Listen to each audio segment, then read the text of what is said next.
Assalamualaikum warahmatullahi wabarakatuh. Perkenalkanlah, nama saya Tato Nugroho, SPDI, Guru PAI SD Negeri Duduk, Kecamatan Kembaran, Kabupaten Banyumas. Sekaligus saya sebagai mahasiswa PPG PAI batch 1 dalam jabatan tahun 2024 di LPTK Universitas Islam Negeri Salatiga. Pada kesempatan kali ini, Kamis tanggal 17 Oktober 2024, saya akan melaksanakan uji kinerja praktek pembelajaran pada kelas 5 dengan materi memahami makna dan kandungan surat Al-Maun serta implementasinya dalam kehidupan sehari-hari. Berikut video uji kinerja saya. Selamat menyaksikan.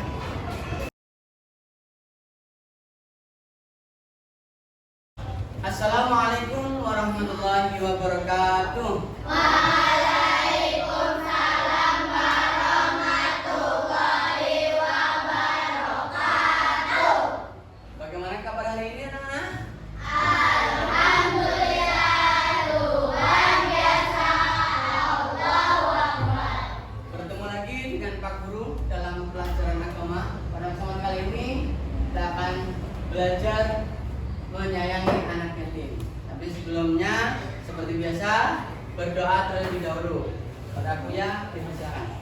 Berdoa. Siap, gerak. Sikap berdoa. Tangan di atas meja. Berdoa mulai.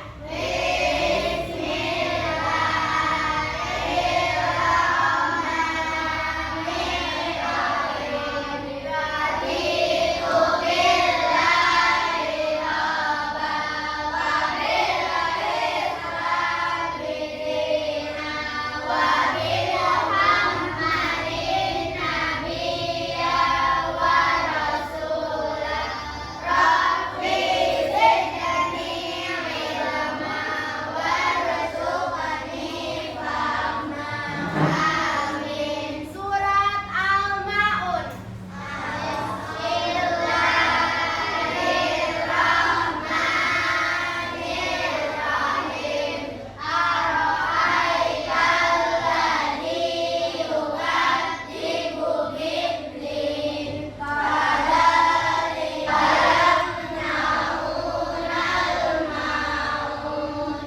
Menyanyikan lagu dimensi profil pelajar Pancasila. Pelajar Pancasila beriman dan bertakwa pada Tuhan yang Esa dan berakhlak mulia, berkebinekaan global, gotong royong mandiri, kreatif dan bernalar kritis.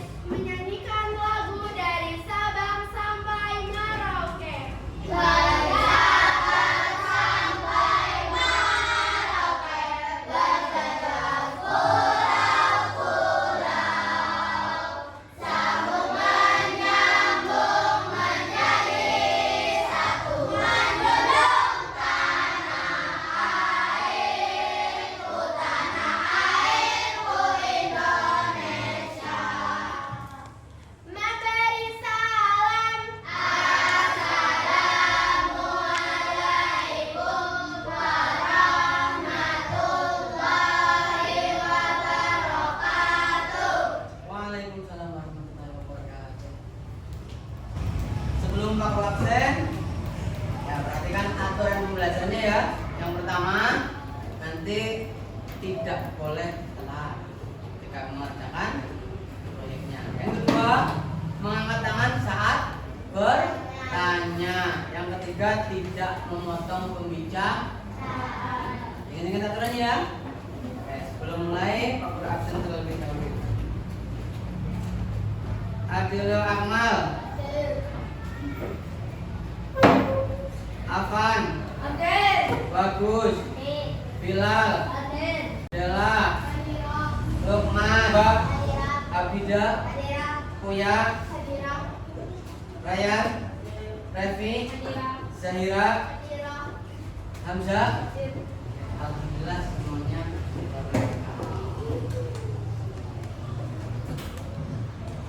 Hari ini kita akan belajar bab yang pertama, masih bab yang pertama yaitu menyayangi anak yatim. Sebelum kita lanjut ke makna dan kandungan, masih ingat pelajaran yang kemarin tentang surat Al-Maun tentang apa?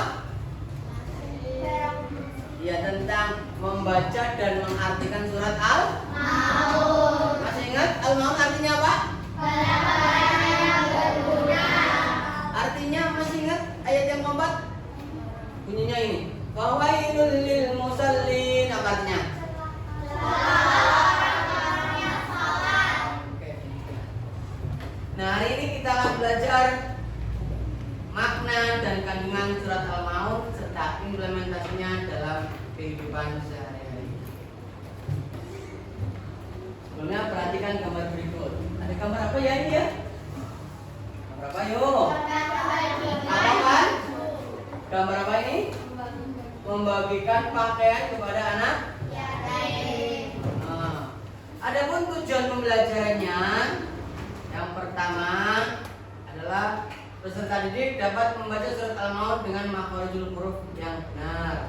Yang kedua, peserta didik dapat menganalisis makna dan kandungan surat Al-Maun dengan benar.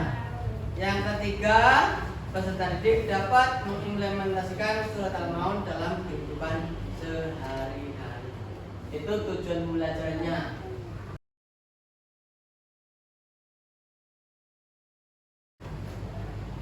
Perhatikan ya. Nah, Pak Guru ingatkan kembali sebelum memakna surat Al-Maun. Al-Maun terdiri dari 7 ayat. Al-Maun diambil dari ayat yang ke-7, yaitu Al-Maun yang artinya adalah barang-barang yang berguna. Surat Al-Maun ini adalah surat yang ke-107 dalam Al-Quran, terdiri dari 7 ayat. Surat Al-Maun ini turun di kota apa ini? Mekah. Surat yang turun di kota Mekah namanya adalah surat Makkiyah. Sekali lagi ya, akan baca surat Al-Maun. Perhatikan baik-baik. Bismillahirrahmanirrahim. Ara'aital ladzi yukadzibu bid-din, fadzalikal ladzi yad'ul yatim wa la yahuddu 'ala ta'amil miskin wa yamna'una al-ma'un. Artinya, tahukah kamu orang yang mendustakan agama?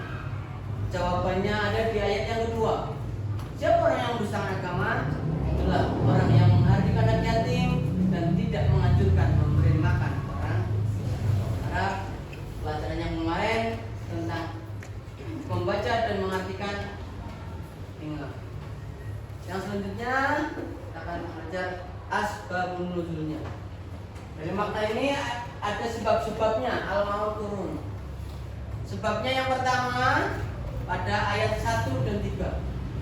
Diceritakan bahwa pada ayat 1 dan 3 ada orang yang menyembelih unta. Kemudian datang anak yatim, tetapi anak yatim tersebut dihardik dan diusir. Hardik di sini maksudnya adalah membentak atau menyakiti fisik maupun perasaannya, atau serta membenci dengan sangat. Kita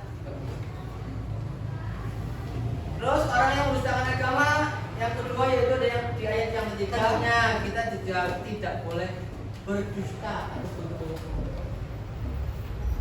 Kemudian pada ayat keempat maknanya adalah maka kecelakaanlah bagi orang-orang yang sholat. Orang yang sholat juga celaka. Kenapa sih orang yang sholat celaka? Nah, jawabannya ada di ayat yang kelima. Orang yang celaka sholatnya yaitu orang yang lalai dalam sholat. Jadi ketika sholat, ya, latih sholat, latih berpengennya tidak, atau enggak ada pak guru berfungsi, ya. Nah itu juga nggak boleh, karena dikategorikan sebagai orang yang ria atau yang pamer, pamernya tubuh ya sudah tubuh. Jangan sampai terlena dengan permainan, ya. Kamu main tiba-tiba Nah, Jangan sampai lalai atau lupa. Yang ketiga, kandungannya adalah memberikan peringatan hak kepada hak Allah, yaitu sholat adalah hak manusia, yaitu zakat, sedekah, serta perbuatan amal kebaikan. Jadi peringatan Allah sudah memerintahkan kita untuk sholat, maka laksanakan. Sebab amal yang pertama kali akan dihisab oleh Allah di alam akhirat, pertama kali adalah sholat.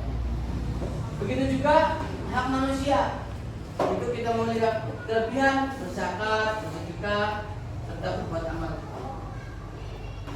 Dan yang keempat, makna kandungannya itu menggambarkan akhlak buruk yang bisa dijadikan pelajaran dan peringatan bagi umat manusia. Jadi sudah tahu ya akhlak buruknya apa ya? Menghakim anak yatim, ketika berbuat kebaikan dengan pamer, itu nggak boleh ya. Itu menggambarkan akhlak yang buruk, jangan ditiru. Yang terakhir menjelaskan sifat-sifat buruk manusia yang perlu dihindari. Yang perlu dihindari, tidak boleh berbohong, tidak boleh apalagi menghardik, perkataannya harus jujur, itu kan. Kemudian menjelaskan larangan bentuk kikir atau berbuat kikir. Tahu kikir? Kikir atau bakhil tahu? Pelit, nggak boleh pelit, itu maknanya. Yang selanjutnya ada penerapan perilaku yang mencerminkan Quran selama dalam kehidupan sehari-hari. Yang pertama di lingkungan keluarga, sebagai anak atau sebagai peserta didik kita wajib berbakti pada orang tua dan membantu saudara. Apa yang pertama tadi? Berbakti pada orang tua dan membantu saudara. Apa mal? Yang pertama apa? Berbakti pada orang tua dan membantu saudara. Berbaktinya seperti apa? Membantu seperti apa nih? Siswa membantu orang tua dan saudara dalam urusan rumah tangga dan memenuhi kebutuhan keluarga. Contoh misalkan ya, kamu ada piring yang kotor, diapakan? Dicuci. Ada lantai yang kotor, diapakan? Ya dipel, disapu, ya. Itu. Penerapan dalam lingkungan keluarga yang kedua, berempati pada anggota keluarga yang membutuhkan. Kamu tahu empati? Empati itu memiliki rasa belas kasihan. Misalkan ini Latif sama Afan bersaudara. Latif kekurangan, Afan memiliki kelebihan dari orang kaya, berbagilah, ya. Sama saudara harus maksudnya seperti apa ya? Membantu saudara yang lebih muda atau anggota keluarga lain yang kesulitan, seperti membantu mereka belajar atau memberi perhatian. Saudara yang teguh baru. Terus yang terakhir penerapan dalam lingkungan keluarga yang keempat yaitu, coba baca bareng-bareng. Melaksanakan ibadah dengan ikhlas di rumah. Ikhlas enggak sholatnya di rumah? Ikhlas. Yaitu melaksanakan sholat dan ibadah lainnya di rumah dengan niat yang tulus, bukan sekedar kewajiban. Jadi jangan sampai disuruh Latif sholat belum, jangan sampai. Ya, udah waktunya Allahu Akbar, Allahu Akbar. Nah, udah asar misalkan. Jangan main terus. Aku mau langsung pergi ke sholat. Itu ya. Paham penerapan dalam kehidupan sehari-hari baik di sekolah maupun di lingkungan rumah? Kalau paham, sikapku. Apa ya sikapnya? Coba baca bareng-bareng.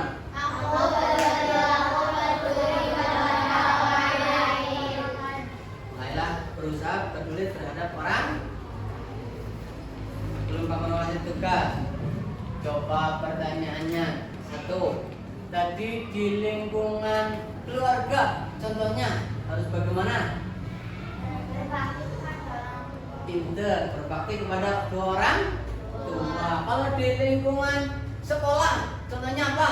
Membantu teman saat kesulitan. Iya, membantu teman saat kesulitan atau meminjamkan pensil kalau ada temannya yang tidak bawa, atau berbarengan bukunya ketika ada yang temannya nggak bawa. Tidak boleh apa ya? Tidak boleh. Tugasnya ya membedah menjadi 4 kelompok. Pak Guru akan membagikan LKPD-nya, nanti kalian kerjakan ya, kalian jawab apa yang sudah Pak Guru sampaikan, kerjakan dengan baik.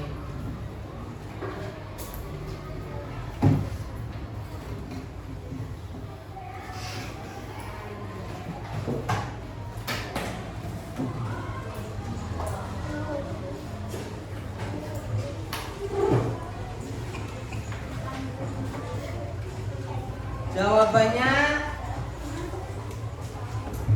nanti di kertas yang kosong ya. Jawabnya.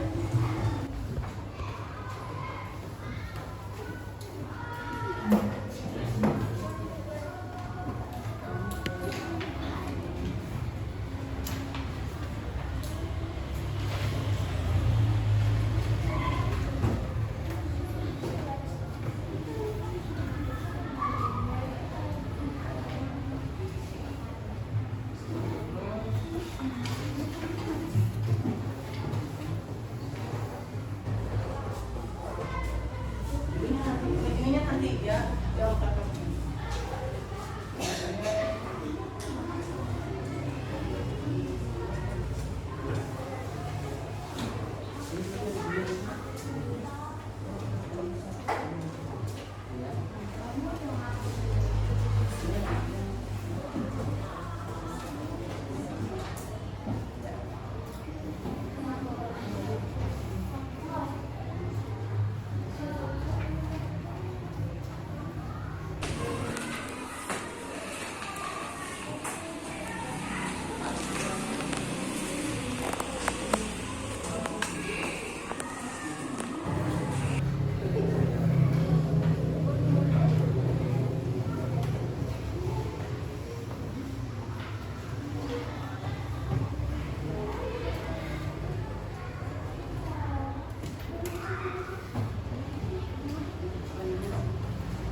Tentang apa tadi kelompok 2? Makna dan kandungan dalam nama. Tepuk tangan buat kelompok 2.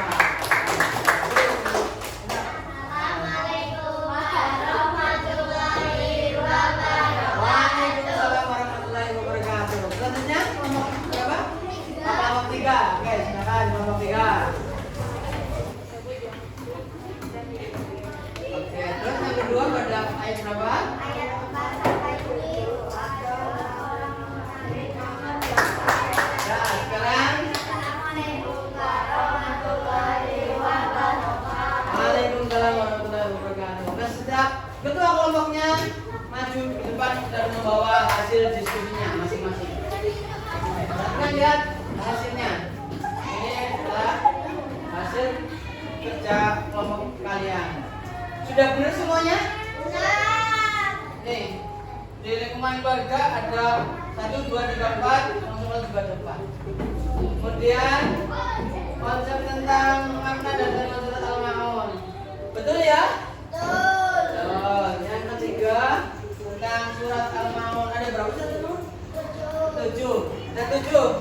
Betul 7 ini? Betul. Yang terakhir tentang asbabun nuzul, sebab-sebabnya ya ada 2 pada ayat 1 dan 3 serta ayat 4 sampai 7. Oke. Paham ya yang Pak Guru ajarkan hari ini? Terima kasih, silakan bagi. Nah, ini soalnya.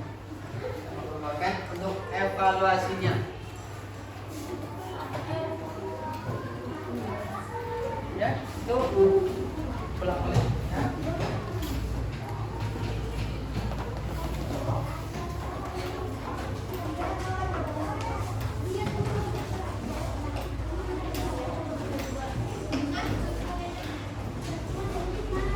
Untuk jawabannya saja ya.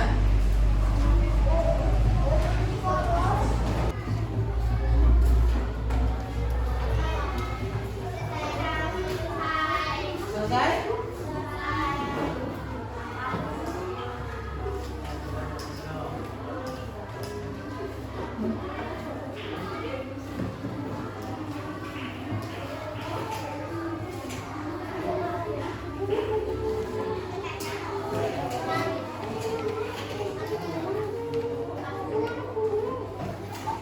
Kelompok 3 sudah?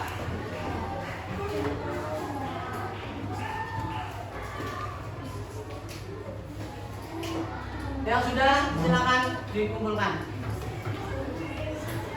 Dikumpulkan. Sama KPD-nya.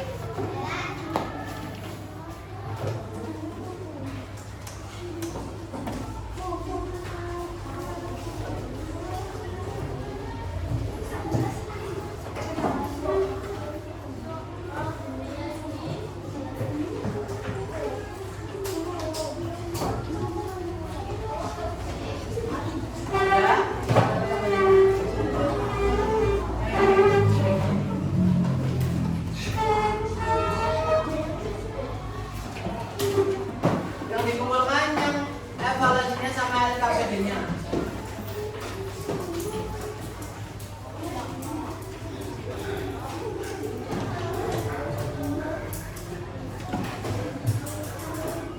Sudah semuanya?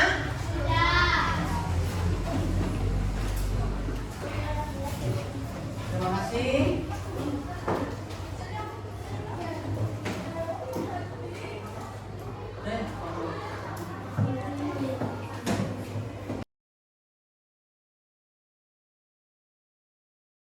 Demikian untuk pembelajaran hari ini, semoga bermanfaat. Aku harap apa yang Pak Guru sampaikan di rumah dipelajari kembali. Sebelum Pak Guru tutup dengan doa, ada pertanyaan? Ya, kalau tidak Pak Guru yang bertanya. Ya. Tadi surat Al-Ma'un ada berapa ayat? 7. Terus asbabun nuzulnya ada berapa tadi? 2. Pada ayat yang pertama pada ayat 1 dan 3. Ayat kedua pada ayat 4 sampai 7.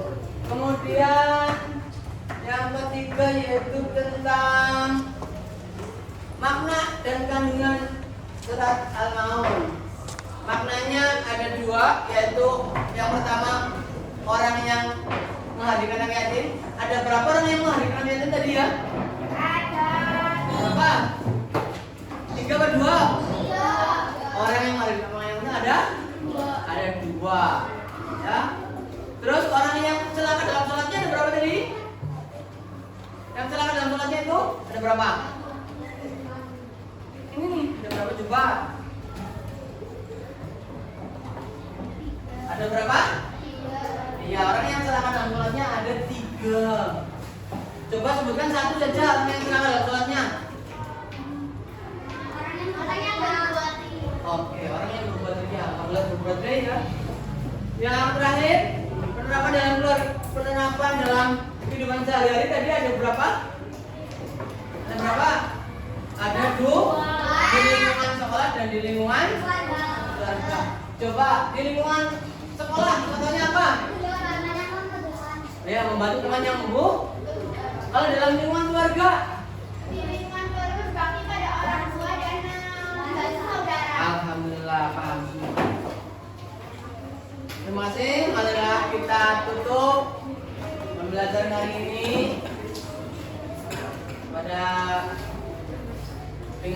kita tutup dengan bacaan kafaratul majlis.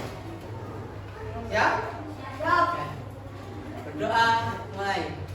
Bismillahirrahmanirrahim. Subhanakallahumma wa bihamdika asyhadu an la ilaha illa anta astaghfiruka wa atubu ilaik. Shadaqallahul azim. Terima kasih. Demikian yang dapat aku sampaikan.